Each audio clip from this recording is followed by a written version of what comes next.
আপনি কি আপনার ফেসবুক আইডিটিকে নিরাপদ রাখতে চান যাতে কেউ যেন আপনার আইডিতে লগ ইন করতে না পারে? তাহলে এই ভিডিওটি মনোযোগ দিয়ে দেখুন, কারণ আজকে আমরা দেখব এমন একটা সেটিংস যা চালু করলে কেউ আপনার আইডিতে লগ ইন করতে চাইলে সাথে সাথে আপনার ফোনে নোটিফিকেশন চলে আসবে। সো তাই ভিডিওটি খুবই গুরুত্বপূর্ণ।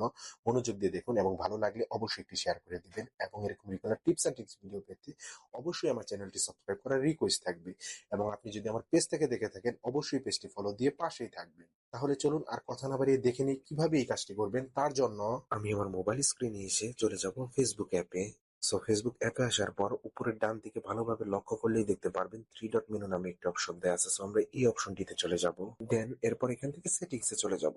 সো সেটিংস আসার পর এখানে পাসওয়ার্ড এন্ড সিকিউরিটি নামে একটা অপশন দেখতে পারবেন। সো আমরা এই অপশনটির উপর একটি ক্লিক করব। দেন একটু ভালোভাবে লক্ষ্য করলেই দেখতে পারবেন পাসওয়ার্ড এন্ড সিকিউরিটি নামে আরেকটি অপশন দেয়া আছে। সো আমরা এই অপশনটিতে চলে যাব।